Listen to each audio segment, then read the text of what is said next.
We have a quorum, we'll call the meeting to order. Our agenda is very short this evening, and very directed at this special board meeting.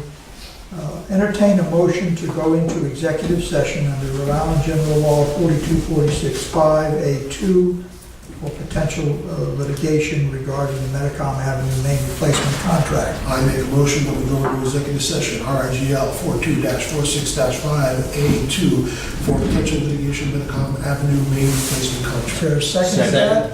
Show of hands. It is unanimous. So we'll shut things off. We will come back. Mr. Chairman, members of the board, as you know, we received a letter from Attorney Anthony Leone on behalf of Dirkley Construction dated March 4th, and Attorney Leone asked that his client be allowed to address the board regarding the bid award on the Medicom Avenue water main replacement project. And as I indicated to Attorney Leone, I've indicated to the board's under no obligation to do so, but has agreed to hold a special meeting to allow Mr. Dirkley to address the board regarding the issues raised in Mr. Leone's letter. So with that being said, if Mr. Dirkley would like to address the board, or Attorney Leone would like to address the board? I'll start. Okay. Feel free to approach the chair. Yes, why don't you bring a chair up here? Sir, down.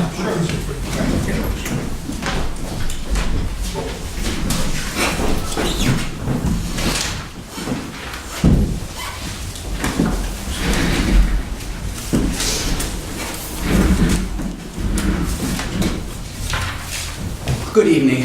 My name is Anthony Leone. As you're aware, I represent Dirkley Construction Company. First and foremost, I want to thank you for the opportunity to be heard tonight with respect to the bid for this Bristol County Water Authority project. Excuse me.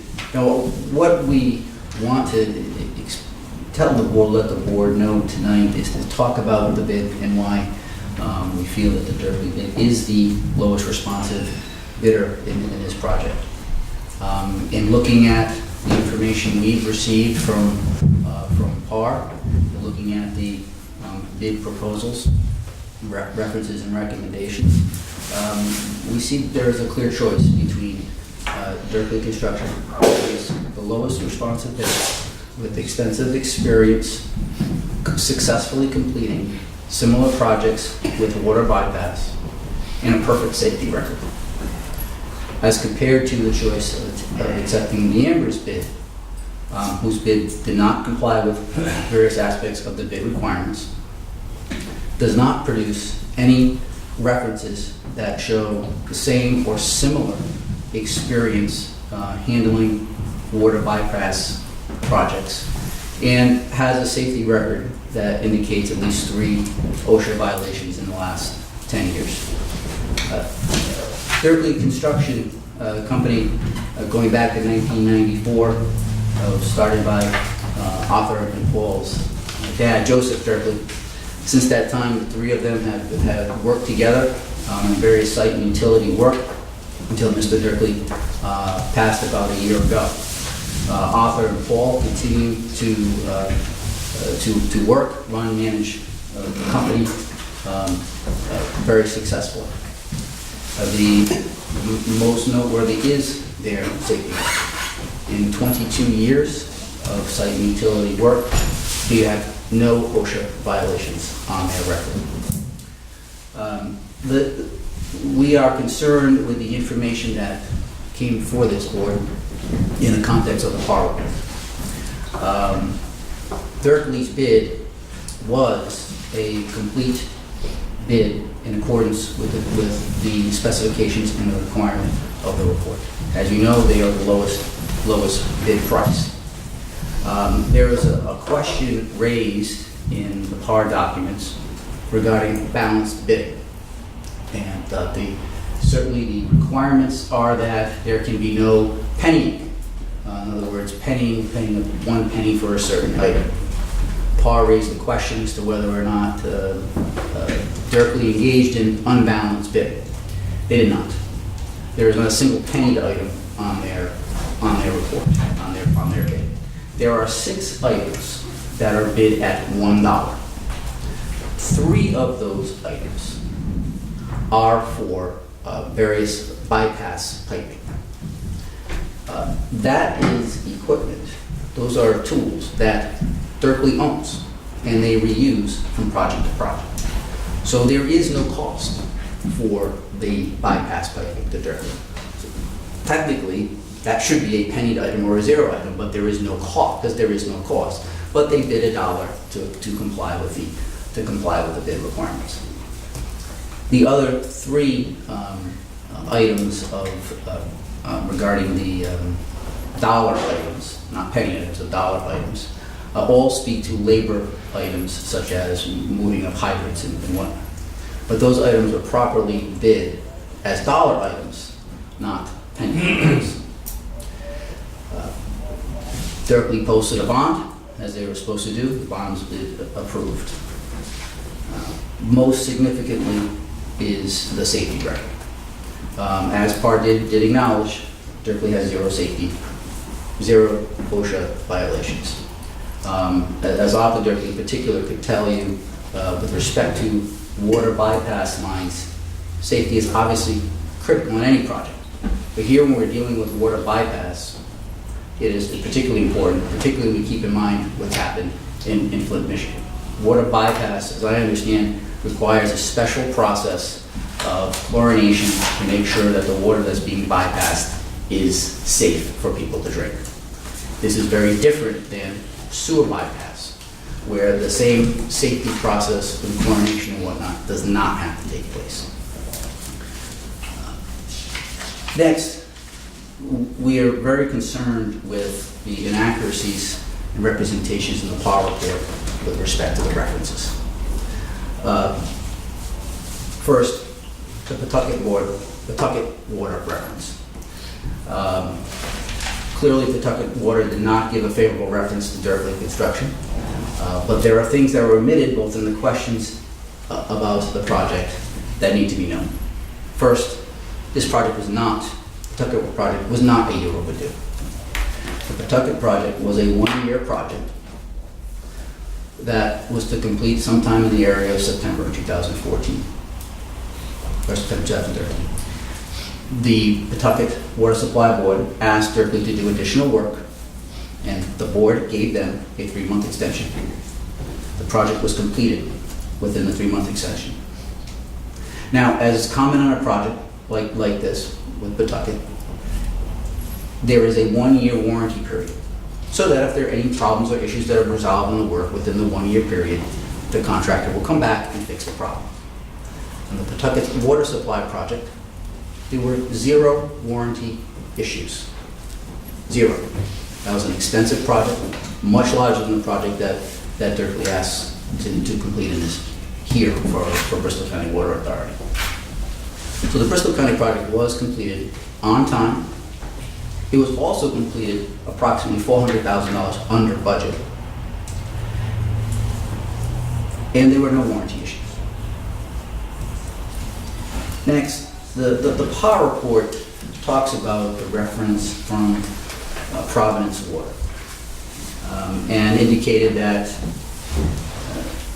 the representative from Providence Water, Norman Ripstein, said that the quality of work was acceptable, but they did not work efficiently. The PAR report omits several things that Mr. Ripstein told PAR engineering. There are at least 4 things that were omitted. In fact, Mr. Ripstein indicated not that the work was acceptable, but that the work was good.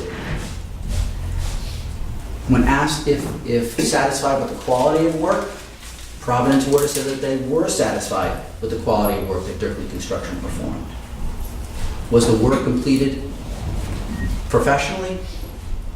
Providence Water indicated yes, the work was completed and professionally done. Mr. Ripstein even added, and this is in the log that reference from Providence Water, to the effect that I have no doubt that they can do a lot more than 5,000 feet, which is the project here.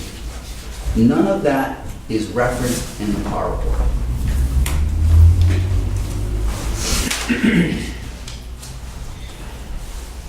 one thing about the references that Berkeley provided, they are all common and similar projects with respect to water bypass. That is very distinct from the bid that D'Ambra Construction submitted and the references they submitted in support of their bid. D'Ambra submitted 3 references. Only one of them appears to actually have been a water project that was completed 14 years ago. None of the project's references that D'Ambra provided to PAR showed any experience with water bypass systems. The question that was asked to by the PAR engineering officials was bypass use. And again, all bypass systems, as I understand them, are not alike. When we're talking about sewer bypass, is constructed one way, water bypass is constructed another way. Water bypass, as I indicated before, also has the additional challenges of safety, chlorination, to make sure that the water is drinkable. You don't have that issue with the sewer bypass systems. So you're really comparing apples and oranges when you're talking about experience with water bypass systems and experience with sewer bypass systems, which is the only references that D'Ambra Construction provided. Now, it's clear from PAR's report that they have a working relationship with D'Ambra. The report references a bid that has been awarded for a project in, I believe, South Kingstown, a project that has not started. That project also does not involve, as we understand, water bypass. Berkeley also been on that project. There is also a reference to water work done PAR and D'Ambra in Lincoln. Now, if that was a similar project, that project should have appeared as a reference, and PAR should have contacted the owner, even if they were in fact the engineer on the project, because the engineer and owner may have had different views as to how the work was done. So the references that D'Ambra has provided are not responsive to the bid. The bid proposal asks for references of similar experience. These references do not show similar experience, particularly where in a project like this, water safety is critical. D'Ambra bid also is clear example of penny.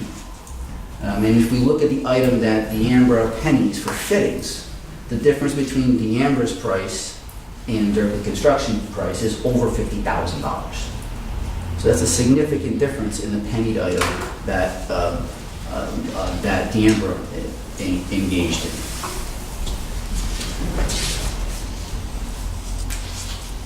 in. We also want to clarify with respect to the work that has been completed, final phases here in Bristol County. There is a reference that came up at the last board meeting that Berkeley Construction was 30 days late on a 2-month project. That is not correct. The contract that Berkeley signed with Bristol County Water Authority was a 90-day contract. It was a 90-day period of time under the contract to complete the work. The original schedule was a 60-day schedule, but the contract was within 90 days.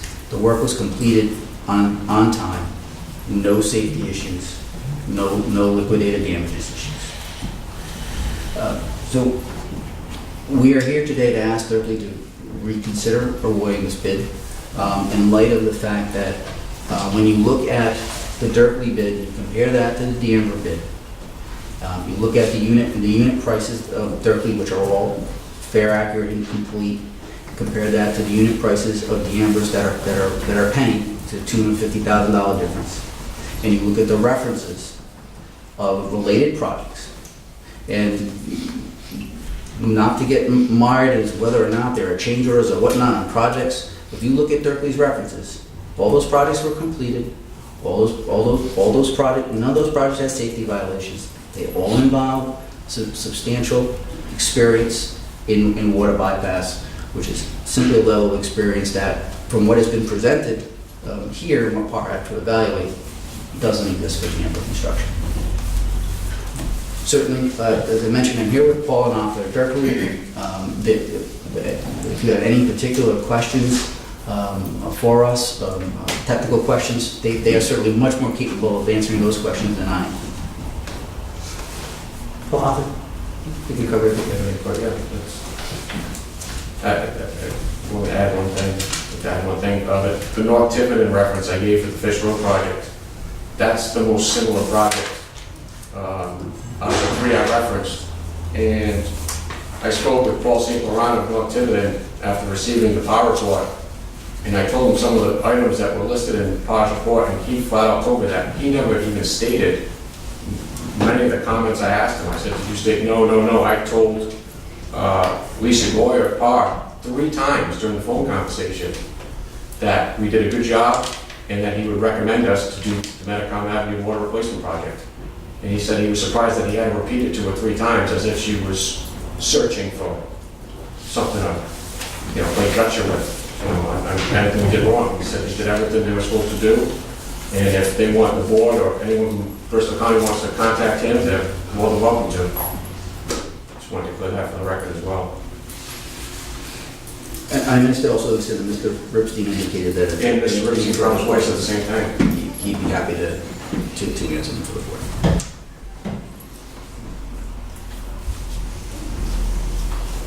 Any questions? Any questions from the board? Thank you. Just a couple items. Obviously Attorney Leone is advocating on behalf of his client. I understand that there's a couple items that I wanted to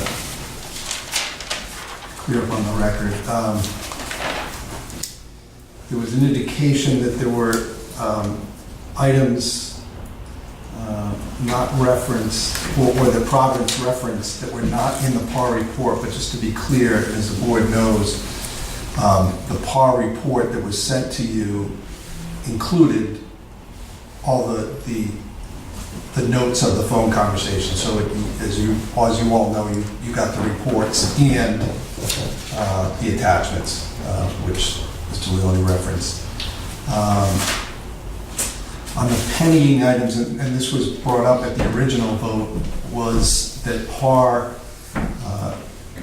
did indicate that Dirkley had put a dollar bid on several items, and that the Amber had pennied one item. Just so the board's aware, of the 6 items that Dirkley bid $1 per unit price,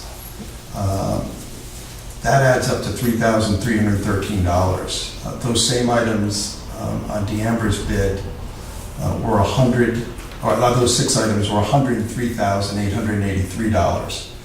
So Dirkley's bid on those 6 items, which they bid $1 a unit, was $100,570 less than DeAmber. Attorney Leone is correct that on the pennied item, DeAmber bid $54,000 and Dirkley bid, Dirkley bid $54,000 and PAR bid $90. So that difference is $53,910.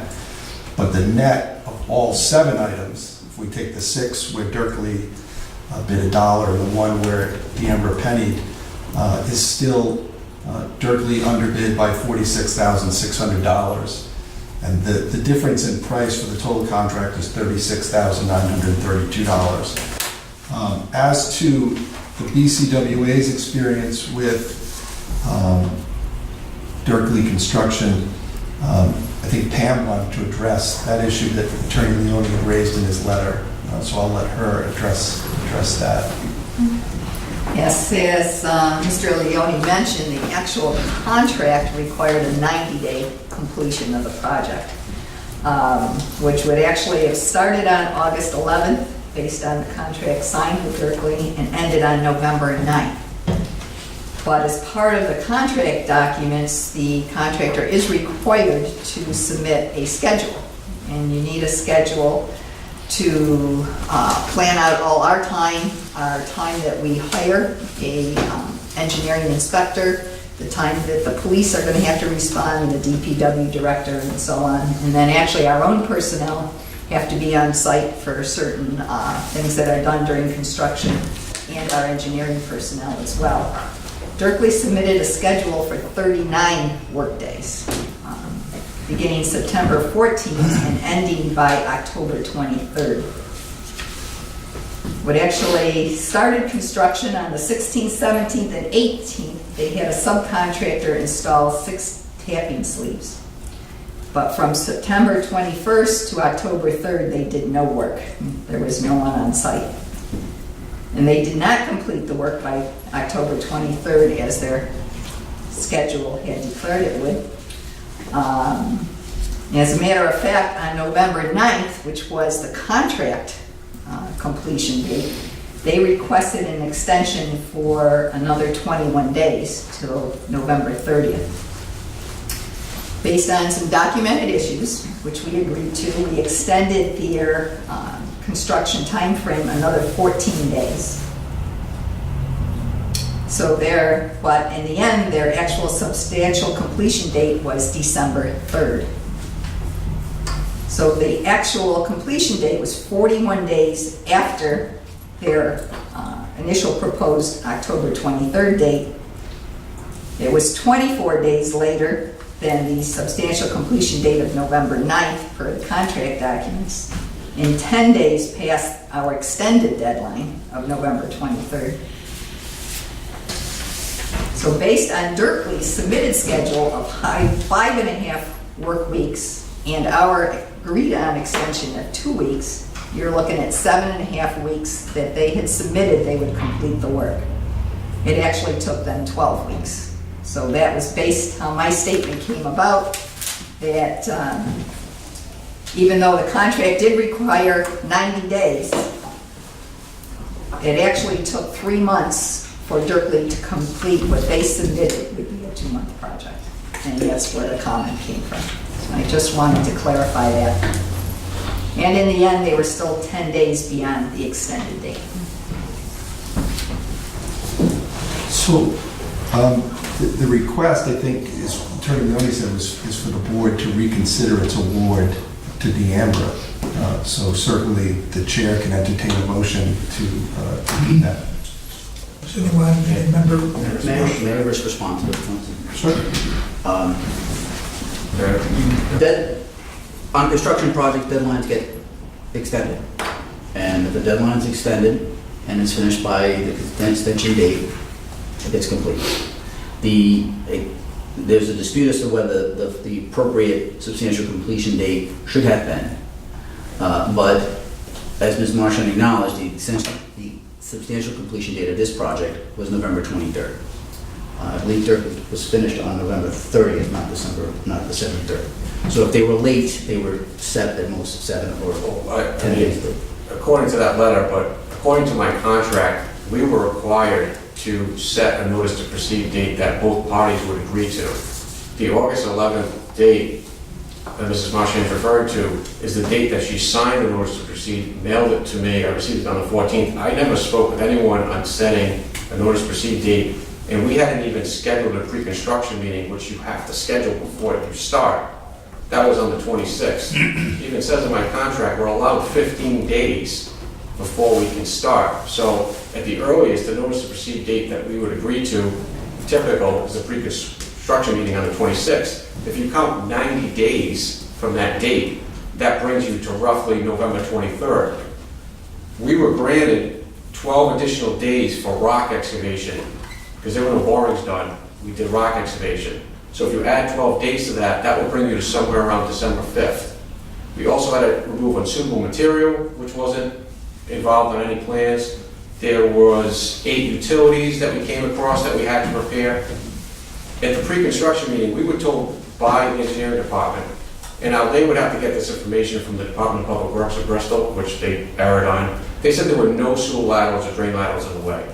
So we went forward knowing that there weren't going to be any sewer or drain laterals, but when we did the project, there was 8 of them. So when you add all these items up, that's why my progress schedule, which is not a contract schedule, it's a progress schedule, from October 23rd would be moved, and we would finish that on November 30th. which is still within the time frame of the substantial completion date, which should be sometime in early December, if the days were applied correctly. I submitted on December 2nd, they already received the days on the rock. I submitted the sewer laterals, the drain laterals, and I just never heard back from the engineering department on the schedule. So we just assumed that we met the schedule, because that would extend it into December. We were substantially complete November 30th, and that's the record. So I just wanted to clear that out. I also just want to respond to Mr. Keogh's point regarding the dollar items. As I mentioned, 3 of the dollar items were for temporary bypass piping. Those are materials that Dirkley owns and reuses from project to project. So there is no cost in that. Now, if something like that was a concern for Power Engineering, they could have very easily rectified that. They could have called and asked. But when you look at the distinction in the bids on those 3 items alone, they are significant. Where temporary bypass piping for Dirkley is at $1,650 for 8-inch bypass, it's $36,300 for D'Ambra. Where Dirkley is bidding $1 for 6-inch piping, bypass piping at $785. D'Ambra is $15,700. Where Dirkley's bidding $1 for 2-inch bypass piping at $625, D'Ambra is bidding at $9,375. So just those 3. Again, there's technically no cost to Dirkley on that, but to comply with the bid requirements, they bid $1 on those items. And if I could just clarify one thing, they pay the fittings item, and you have to purchase those. So the reason I carry $54,000 is to cover the cost of purchasing materials. By D'Ambra putting a penny, that's a violation of the contract. How can you put a penny when your cost is, at the minimum, it would have been $5 a pound. At 9,000 pounds, it's $45,000. So that's a clear violation. My dollar items don't violate anything. I own the items. There's no cost to it. And if there was no pennying item in the clause, I could put a penny for those, which would reduce my bid even lower, which would give me an advantage. But since I couldn't do that, because in the addendum it specifically says pennying is grounds for rejection of a bid, that's why you can't do that. And D'Ambra clearly did that. Just want to clear that out as well. Thank you. Any other questions? No, and just to, as I indicated at the last meeting, that the standard in reviewing bids is that the BCWA reserves the right to reject any and all bids or parts thereof, to waive any irregularity in the bids received, and to accept the bid or parts thereof deemed to be most favorable to the best interest of the BCWA. So, awarding the contract, you are doing what is in the best interest of the BCWA and really the best interests of the BCWA's customers. And so I know the board knew that standard last meeting. Given what you've heard tonight, again, the Dirkley Construction has asked that you reconsider the award, so the proper procedure to do that would be for the chair to entertain a motion. If there's a motion, it can be discussed. If there's a second, we can have a vote. So that's procedurally how we should proceed. Is there a motion to reconsider the bid of the contract award for D'Ambra? There is no motion, so I'll entertain a motion to, there's no other business, entertain a motion to adjourn. So moved. Second. All in favor, please say aye. Aye. Meeting is closed.